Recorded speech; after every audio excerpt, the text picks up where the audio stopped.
அனைவருக்கும் இனிய வணக்கம். திருவண்ணாமலை மன்சராபாத் கிராமம் ஞானலட்சுமி தவயோகி ஆழ்வார் சித்தர் சித்தயோகினி பீடம். இம்மையத்தில் நீர் மருத்துவ நன்னாள் 27வது நன்னாளை அடியேன் சிறப்பாக செய்து வருகிறேன். இந்த நீர் மருத்துவத்தால் உடல் ஆரோக்கியமாக உள்ளது என்பது உன்னத கருத்து.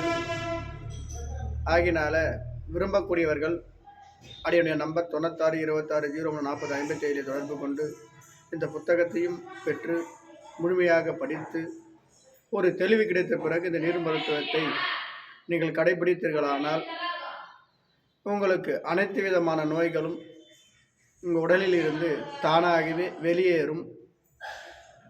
அதற்கு தேவையான மின்காந்த அலைகள் என்று சொல்லப்படுகின்ற அந்த காஸ்மிக் எனர்ஜி உங்களுக்குள் ஊடுருவது உடலை ஆரோக்கியமாக வைத்து கொள்ளக்கூடிய அற்புதமான ஆற்றல் சக்தி, பிரபஞ்ச சக்தி. அது உண்ணா கலையில்தான் உங்களால் கண்டுபிடிக்க முடியும். மற்ற எந்த கலைகளாலும் உங்களால் கண்டுபிடிக்க முடியாது. ஆழக்கலைகள் 64 கலைகள் இருந்தாலும் கூட ஒவ்வொரு கலையும் உத்தமந்தான். எந்த கலையும் குறை சொல்வதற்கு இல்லை.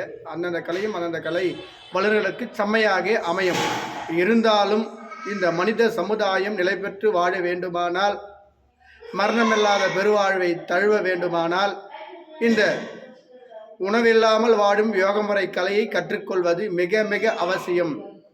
அப்படி கற்றுக்கொண்டால் இனிவரும் காலங்களிலும் எதிர்காலங்களிலும் ஒரு மனிதன் ₹10 செலவில்லாமல் கூட அவன் ஆரோக்கியமாக வாழ முடியும். ஆரோக்கியம் என்ற ஒரு செல்வம் அவனுக்கு கிடைத்து விட்டால் அவனை வெல்ல அந்த பிரபஞ்சத்தால் கூட முடியாது என்ற உன்னத கருத்தை தெரிவிக்கும் விதமாக தான் இந்த பிரபஞ்ச சக்தி அனைத்து சக்திகளையும் மனித இனத்திற்கே கொடுத்து கொண்டிருக்கிறது. ஏனென்றால் ஓரறிவு முதல் 6 அறிவு வரை இருக்கக்கூடியது அனைத்து ஜீவன்களிலும். அதில் 6ஆம் அறிவு பெற்று பகுத்தறிவோடு வாழக்கூடியது மனித இனம். இதில் நீங்கள் பகுத்தறிவோடு செயல்படக்கூடியவர்களாக இருந்தால் இந்த நீர் மருத்துவத்தை கற்றுக்கொண்டு 7ஆம் அறிவு என்று சொல்லப்படுகின்ற அந்த இறை அறிவை நாட முடியும். அதாவது மனிதனும் இறைவன் ஆகலாம் என்ற கூற்றுக்கு கூட பேசிக் அடிப்படை உடலை ஆரோக்கியமாக வைத்துக் கொள்வதுதான். உடல் ஆரோக்கியமாக வைத்துக் கொள்வது என்றால் புறத்தூய்மை, அகத்தூய்மை என்று சொல்லப்படுகின்ற வாய் முதல் ஆசன பகுதி வரை நீரை கொண்டு அதை நீரை ஒன்று மட்டுமே வைத்துதான் உடலை சுத்தம் செய்ய முடியும். உட்பகுதிகளை சுத்தம் செய்ய முடியும். வேறு எதனாலும் சுத்தம் செய்யவே முடியாது. வேற எதை நாம் கொடுத்தாலும் அது நமக்குள் சக்தியை உருவாக்கி விஷத்தன்மைகளையும் ஏற்படுத்தி அது நாளடைவில் விஷங்களாக கழிவுகளாக உடலிலே தங்கி துர்நாற்றத்தோடு ஏற்படுத்தக்கூடிய நோய்களை நமக்கு கண்டிப்பாக வழங்கி கொண்டுதான் இருக்கும்.